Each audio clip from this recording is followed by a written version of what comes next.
성경 말씀 로마서 7장 7절에서 14절. 로마서 7장 7절에서 14절. 그런즉 우리가 무슨 말하리요? 율법이 죄냐? 그럴 수 없느니라. 율법으로 말미암지 않고는 내가 죄를 알지 못하였으니 곧 율법이 탐내지 말라 하지 아니하였다면 내가 탐심을 알지 못하였으리라. 그러나 죄가 기회를 타서 계명으로 말미암아 내 속에서 각양 탐심을 이루었나니 이는 법이 없으면 죄가 죽은 것임이니라. 전에 법을 깨닫지 못할 때에는 내가 살았더니 계명이 이름에 죄는 살아나고 나는 죽었도다.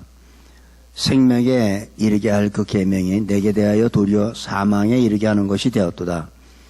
죄가 기회를 타서 계명으로 말미암아 나를 속이고 그것으로 나를 죽였는지라. 이로 보건대 율법도 거룩하며 계명도 거룩하며 의로움은 선하도다. 그런즉 선한 것이 내게 사망이 되었느냐? 그럴 수 없느니라. 오직 죄가 드러나기 위하여 선한 그것으로 말미암아 나를 죽게 만들었으니 이는 계명으로 말미암아 죄로 쉼이 죄되게 하려 함이니라.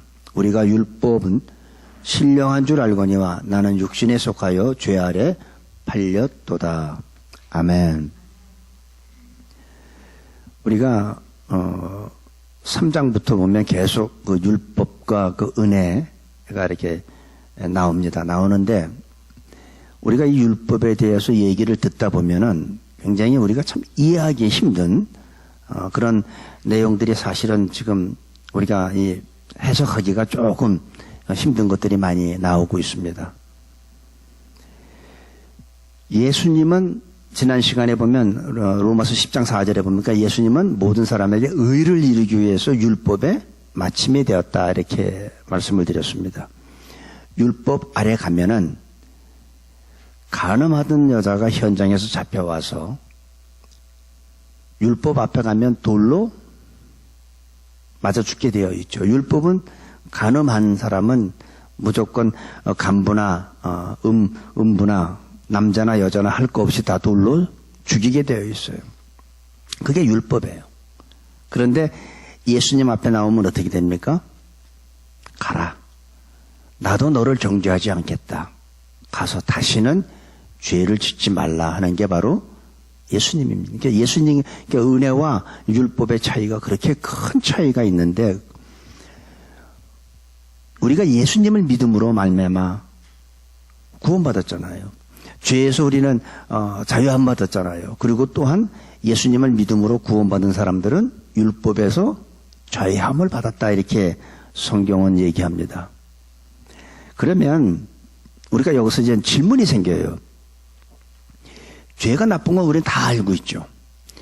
죄가 우리를 사망으로 인도하고 죄가 하나님과 나 사이를 원수지간으로 만들고 죄로 말미암아 우리는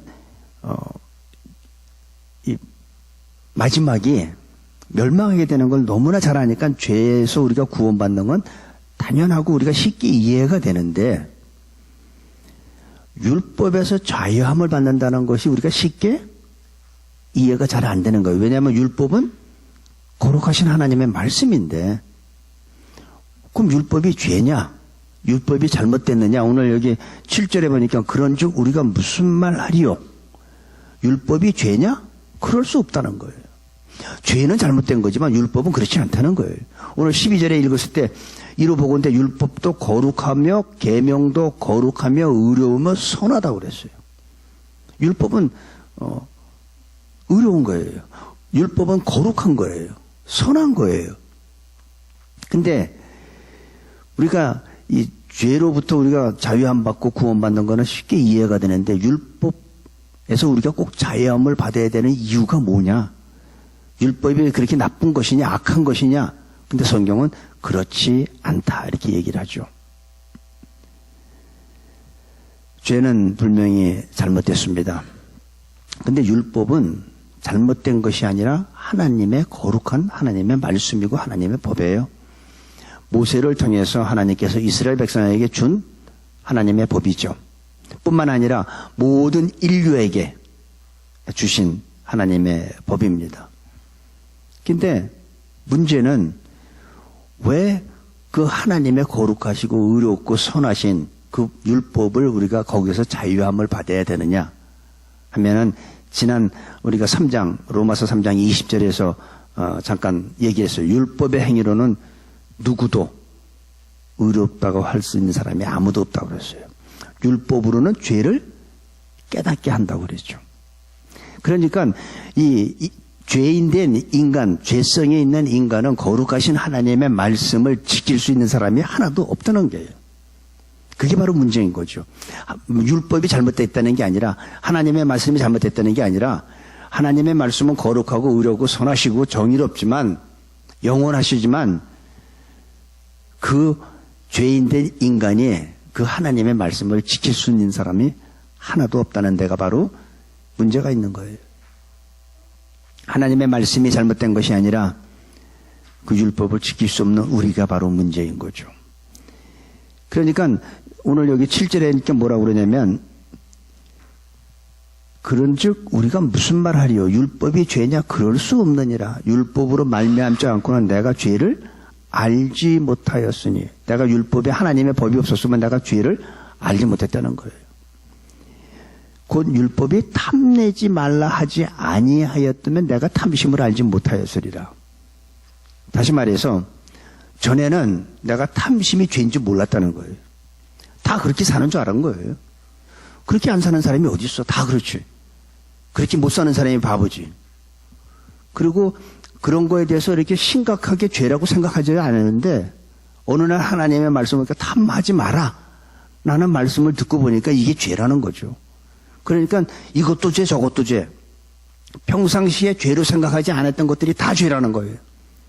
그러니까 율법이 우리한테 축복을 주고 자유함을 주는 게 아니라 더 우리를 고통스럽게 만든다는 거예요. 내가 하나님의 말씀을 깨달으면 깨달을수록 더 고통스럽다는 거예요. 율법이 하나님의 말씀이 우리를 고통스럽게 해주는 게 아니라 그 말씀대로 내가 살려니까 이것도 죄고 저것도 죄고 이건 뭐 옛날에는 내가 하나님 말씀 모를 때는 전혀 이건 죄라고 생각하지 않았던 것들이 다 죄인 거예요. 그러니까 내가 더 고통스럽다는 거죠. 이게 그러니까 거기에서 자유함을 받아야 되기 위해서는 율법을 한 사람도 지킬 수 있는 사람이 없지만 오직 한 분 예수 그리스도께서 십자가에서 율법을 다 이뤘잖아요. 율법의 마침이 됐잖아요. 그러니까 예수님을 믿기만 하면 예수 안에 있기만 하면 나는 율법을 지키지 않아도 나는 우리들은 예수 안에 있는 사람 예수님을 믿는 사람한테는 율법을 다 지킨 것으로 인정해 주겠다는 거예요. 그게 바로 율법에서 자유함 받는 거예요. 그러니까 율법에서 조목조목 이것도 죄 저것도 죄 저것도 죄 다 죄인데 우리는 율법을 지키지 못하지만 예수님을 믿음으로 말미암아 내가 과거에 지은 죄 다 용서받았잖아요. 앞으로 미래에 지을 죄도 우리는 용서받잖아요. 그게 뭐예요? 율법에서 자유함 받는다는 얘기예요. 탐심을 내가 전에는 죄인 줄 몰랐어요. 근데 탐하지 말라는 말을 내가 성경 공부를 하고 우리가 제자 훈련하고 성경을 이렇게 설교 듣다 보니까 성경 말씀에 탐하지 말라는 거예요. 탐심은 우상숭배라는 거예요. 그러니까 이게 큰 죄구나. 그러니까 더 고통스러운 거예요. 나는 선하게 살라고 하면 할수록 다 죄인 거예요. 아무 문제 없었는데 전에는 율법이 나한테 오니까 내가 율법을 듣고 율법을 알게 되니까 다 이게 걸리는 거예요. 다 죄. 그러니까 얼마나 고통스럽습니까? 근데 이게 재미나는 게 뭐가 재미나는 줄 알아요? 적당히 죄를 짓는 사람들이 있죠. 그 사람들한테는 아무런 고통이 없어요. 죄 짓는 사람들, 자기는 원래 죄 짓고 사는 사람들한테는 이 하나님의 율법이 그 사람들한테 큰 고통을 주질 않아요. 근데 어떤 사람들, 하나님 말씀대로 살려고, 거룩하게 살려고, 의롭게 살려고 하는 사람일수록 이게 고통스러운 거예요. 안 되니까. 우리가 그 얘기를 조금만 보면 18절부터 보면 내 속 곧 내 육신에 선한 것이 거하지 아니하는 줄을 아노니. 그러니까 우리 육신에는 선한 것이 없다는 거예요. 선한 것이 없어요. 원함은 내게 있으나 선을 행하는 것은 없노라. 내가 원하는 바 선은 하지 아니하고 도리어 원치 않은 바 악은 행하는도다. 이게 전에는 다 세상살이가 다 그렇고 그런 줄 알았는데 아니라는 거예요. 전에는 내가 그렇게 하나님의 말씀을 모를 때는 그런 것들이 하나 걸리진 않았는데 이제는 내가 선을 행하려고 하니까 내 속에 선이 없다는 거예요. 내가 마음에 원함은 있지만 내 속에 선이 있질 않다는 거예요. 그러니까 도리어 악을 향한다. 그러면서 사도 바울이 뭐라고 그랬어요? 오호라 나는 공고한 사람이로다. 누가? 저기 24절에 보세요. 오호라 나는 공고한 사람이로다. 이 사망의 몸에서 누가 나를 건져내랴. 그러니까 율법은 알면 알수록 자꾸 우리를 사망으로 끌고 가는 거예요. 왜냐면 이것도 죄고 이것도 죄고 저것도 죄고 다 죄야. 그 죄의 삭은 뭐예요? 사망이죠.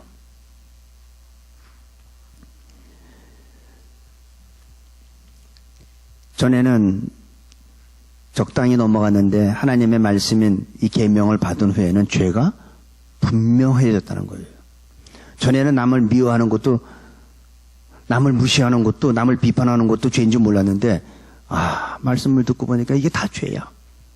미워하는 것도 죄, 남을 정죄하는 것도 죄, 비판하는 것도 죄. 이게 다 죄니까 우리가 설 길이 없는 거예요. 고통스러운 거예요.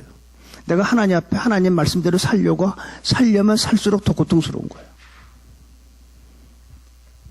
9절에 보니까 전에 법을 깨닫지 못할 때에는 내가 살았더니 참 오늘 말씀이 조금 이렇게 힘듭니다. 이게 무슨 말이냐면 전에 법을 깨닫지 못할 때는 사도 바울이 전에 자기가 예수 믿는 사람들을 잡으러 다녔잖아요. 잡아서 죽이고 감옥에 가두고. 그러니까 그때는 전에 법을 깨닫지 그때는 자기가 율법의 의로는 흠이 없다고 그러고 얼마나 열심을 냈습니까? 근데 그때 자기는 자기 자신이 굉장히 정의롭고 의로운 줄 알았다는 거예요. 근데 그때가 언제냐? 법을 깨닫지 못할 때라는 거예요.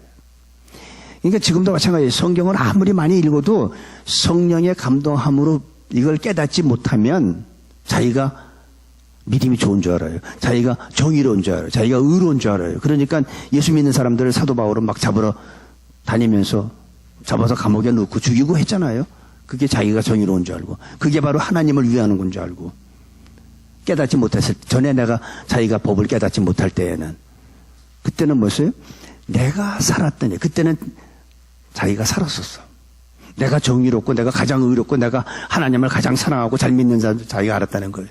그런데 계명의 이름에 하나님의 말씀이 제대로 자기가 이제 깨닫고 나니까 죄는 살아나고 전에는 그게 죄인 줄 몰랐는데 죄는 살아나고 자기는 어떻게 됐어요? 죽었도다. 의롭게 살지 못하는 사람은 어차피 자신은 죄인이라고 생각하기 때문에 죄 문제를 심각하게 고민하지 않습니다. 어저께 도둑질한 사람이 오늘 도둑한다고 고민하지 않아요. 그러나 하나님 말씀대로 살려고 착하고 의롭게 살려는 사람들은 하나님의 법을 알면 알수록 선을 행하고 요즘에 텍사스에 허리케인 와가지고 많은 사람들이 구제를 하잖아요. 구제를 하면서 다른 사람들은 칭찬하잖아요. 저 사람 정말 이번에 헌금 많이 했어. 구제 헌금 많이 냈어. 다른 사람들은 사람들한테 칭찬받을지 모르지만 진짜 하나님의 말씀대로 의로운 사람은 자기가 스스로 위선자인 걸 알아요. 왜 하나님이 구제할 때 오른손이 안 하고 왼손이 모르겠는데 왜 사진까지 찍고 그렇게 이름을 크게 내고 합니까? 그거? 왜예요? 자기가 드러내고 싶은 거예요. 하나님의 말씀대로 하면은 하나님의 말씀에 비춰서 자기를 보면은 자기는 자기를 나타내고 싶은데 하나님의 말씀에서는 오른손이 안 하고 왼손이 모르겠어. 근데 자기는 그걸 알긴 아는데 자기를 나타내고 싶어. 그러니까 얼마나 괴롭겠어요. 그런 사람들이 스스로 나는 왜 이렇게 위선적인 삶을 사나. 그 괴로운 거예요.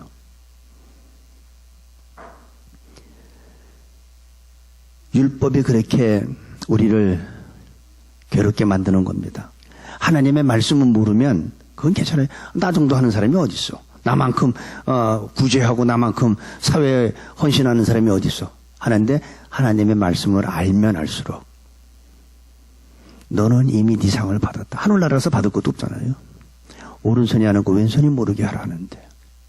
그러니까 그런 걸 자꾸 알면 알수록 자기가 괴로운 거예요. 사도 바울도 자기가 전에 법을 깨닫지 못할 때는 자기가 굉장히 정의로운 줄 알았어요. 굉장히 자기가 하나님을 잘 섬기는 줄 알았어요. 하나님을 잘 믿는 줄 알았어요. 그러니까 예수 믿는 사람들을 잡아서 그렇게 핍박하고 죽이고 감옥에 가뒀던 거예요. 근데 이제 법을 깨닫고 나니까 자기가 얼마나 나쁜 짓을 하는지, 얼마나 하나님이 싫어한 짓을 했는지, 이제 자기가 한 짓이 다 죄라는 게 깨닫게, 이게 죄가 살아난 거예요. 그리고 자기는 죽은 거예요.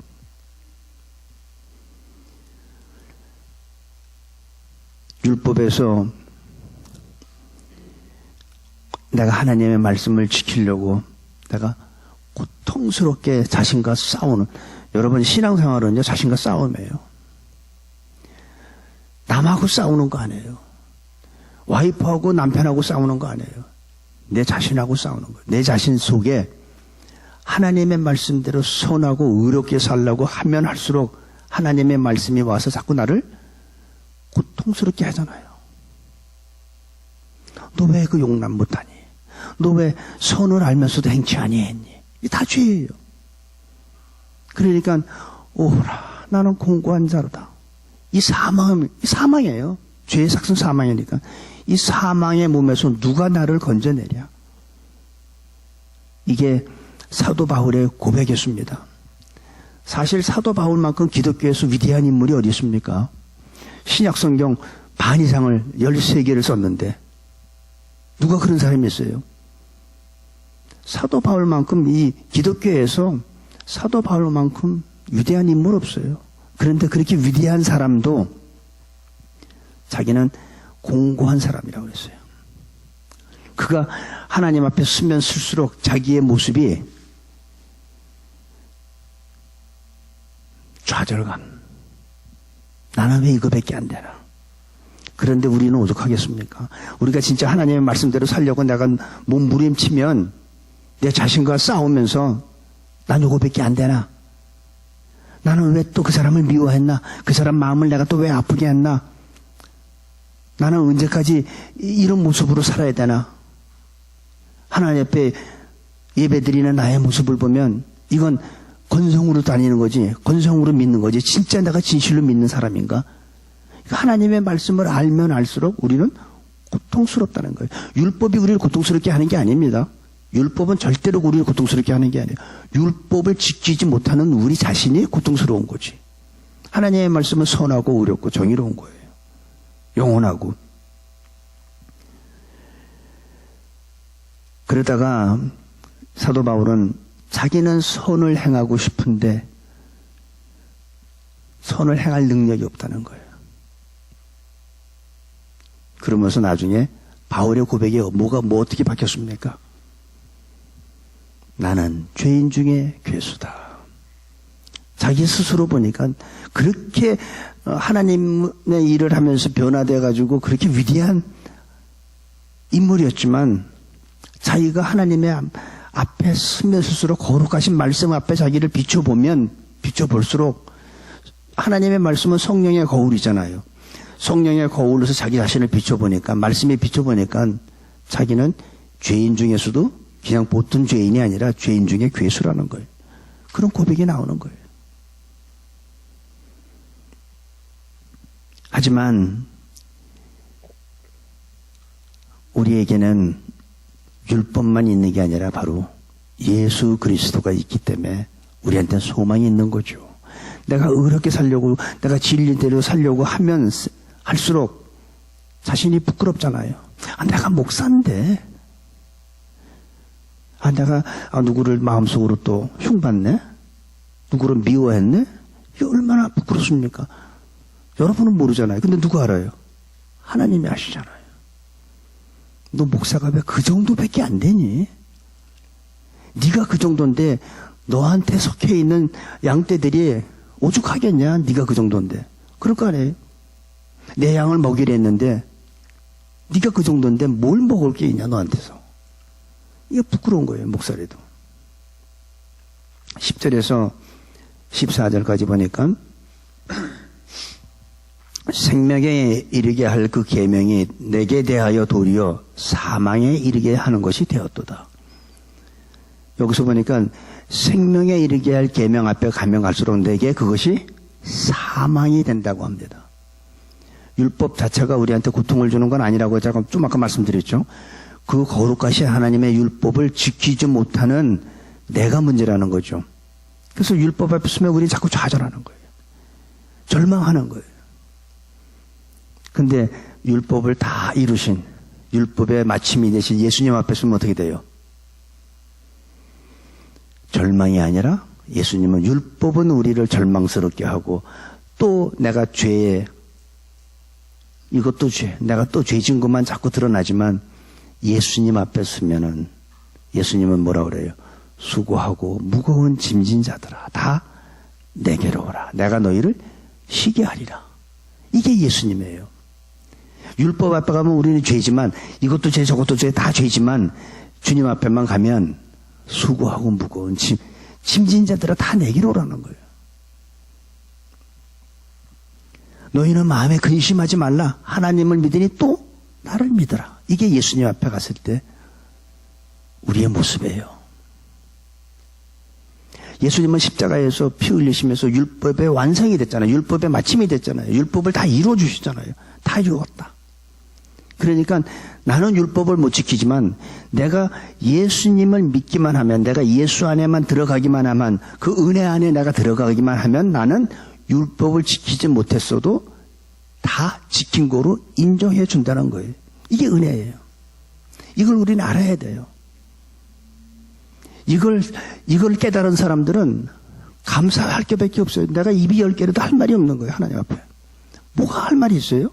뭐가 내가 자존심 세울 게 있습니까? 없어요. 그런데 이거를 제대로 모르는 사람들, 이렇게 해서 우리가 율법으로부터 자유함 받았다는 걸 모르는 사람들이 예수의 이름으로 자꾸 딴 일을 하기 때문에 그래요. 우리는 침례 요한 같은 소리를 해야 돼요. 나는 광야의 소리다. 진짜 우리가요, 하나님의 그 율법으로부터 예수님 때문에 우리가 율법으로부터 자유함 받았다는 걸 진짜 깨달은 사람들, 은혜를 진짜 내가 과거에 지은 죄, 앞으로 지을 죄까지 다 용서받았다는 이거를 진짜 깨달은 사람들은 할 말이 없어요. 내세울 것도 없어요. 자존심 세울 것도 없어요. 누가 뭐라고 해도 거기에 대해서 반응될 것도 없어요. 나는 어차피 죽을 수밖에 없는 인간, 예수님께서 나를 살리시려고 그 은혜를 생각하면 감사. 나는 죽어도 괜찮아. 나는 드러날 필요도 없어. 내 모습은 나타날 것도 없어. 그분만 드러나면 돼. 그게 진정한 예수 믿는 사람들이죠. 진짜 하나님의 은혜를 깨달은 사람들이죠.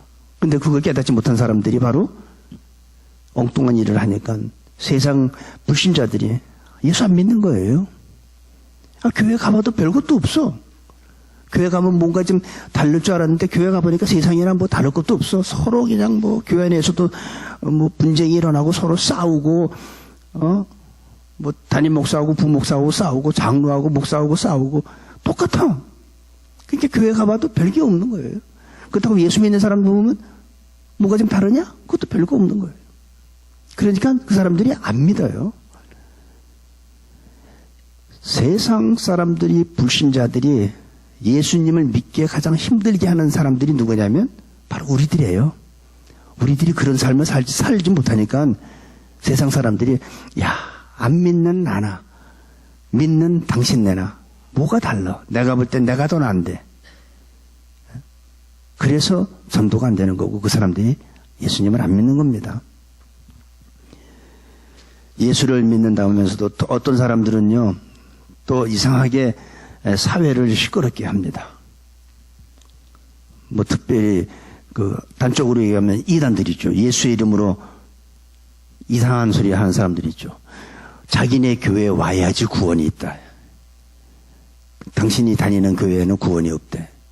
도대체 거기에는 예수님이 특별히 그 교회만 있는지 모르겠는데, 그런 사람들 때문에 안 믿는 사람들이 보면 세상을 소란케 하는 하나의 집단으로밖에 안 봅니다.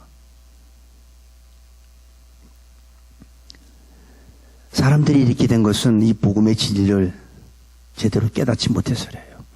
하나님의 예수님의 그 은혜를 제대로 깨닫지 못하고선 목사가 됐기 때문에 그래요. 하나님의 은혜를 제대로 깨닫지 못하고 장로가 됐기 때문에, 집사가 됐기 때문에, 그래서 이런 결과가 나왔다고 저는 생각해요. 진짜 내가 하나님의 은혜를 깨닫고 목사가 된 사람은 사도 바울과 같이 이 사망의 몸에서 누가 나를 건져내라, 나는 죄인 중에 괴수라는 말이 나올 수밖에 없어요. 그렇지 않기 때문에, 아니 내가 목사인데 나를 갖다 어떻게 날 우습게 봤어? 내가 장로인데? 여러분, 장로면 어떻고 집사면 어떻고 목사면 어떻습니까? 그게 뭐 이렇게 중요합니까? 아니 뭐 장로님이라고 해서 십자가에서 피를 흘렸어요. 목사가 해서 뭐 했어요? 우리는 다 똑같이 그리스도 안에서 예수님의 율법으로 말미암아 죽을 수밖에 없는 우리를 예수님께서 십자가에서 그렇게 피 흘리고 우리를 율법으로부터 자유함을 주셨으면 우리가 할 거는 뭐예요? 그냥 우린 죽은 자들이에요. 율법에 우리는 자유함을 줬으면, 과거에 지은 죄 앞으로 지을 죄까지 다 용서받았으면 우리가 할 거는 예수님만 자랑하면 돼요. 목사 자랑하지 마세요. 그러니까 저는 우리 교회 어떤 새로운 성도님 오시더라도 우리 교회 목사님 우리 교회 어떤 그런 거 하지 말라는 거예요. 전에 어떤 교회 그 목사님이 설교를 너무너무 잘해가지고 성도들이 많이 오는데, 그 교회 분들이 특징이 뭐냐면, 우리 교회에 와서 우리 목사님 설교 한번 들어봐. 아니, 그 교회 가서 그 목사님 설교 들으면 뭐가 달라지는데? 그 교회 목사가 나오는 게 아니라 그 교회 가면 우리 교회에 와봐. 살아계신 예수님 만나. 이게 중요하죠. 왜 예수가 빠지고 목사가 나타납니까? 이게 문제가 뭐예요?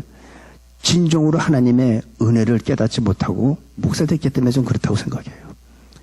마찬가지예요. 집사님들도 마찬가지고 장로님들도 마찬가지고. 오늘 이 시간 우리 새누리교 성도님들은 예수 그리스도와 함께 진짜 십자가에서 죽으세요. 그리스도와 함께 십자가에서 죽으세요. 죽은 자는 감정이 없어요. 죽은 자는 자존심이 없어요. 죽은 시신 앞에 가서 이 사람 이상하게 눈 뜨고 죽었네? 그래도 그 사람 죽은 시신은 화 안 내요. 죽으면 돼요. 우리는 내가 죽어야 내 안에 예수님이 나타납니다. 내가 살아있는 한은 내 안에 계신 예수님은 절대로 나타내 보일 수가 없어요. 다시 한번 얘기할게요. 하나님이 원하시는 건, 우리를 율법에서 자유함 주고 죄에서 구속시켜 주는 거는, 우리가 구원시켜 준 이유는 네 직분 자랑하라는 거 아니다. 네 자존심 세우라는 거 아니다. 너를 통해서 나를 나타내 보이라. 너를 통해서 천국 입으로 얘기하지 말고 너를 통해서 천국을 나타내 보이라는 게 저는 성경에서 우리한테 주시는 말씀이라고 생각합니다. 우리가 그대로만 산다면 우리 교회는 하나님이 기뻐하시는 교회가 될 거고, 하나님이 우리 교회 안에서 진정으로 하나님이 찾으시는 그 한 사람이 나올 줄로 믿습니다. 기도하겠습니다. 아버지 하나님, 감사합니다. 율법이 아니라 예수 그리스도의 십자가를 통하여 구원받게 하심을 감사합니다. 새누리교회 성도님들이 예수님 안에서 우리 주님만 의지하고 살게 하여 주옵소서. 감사하며 예수님의 이름으로 기도합니다. 아멘.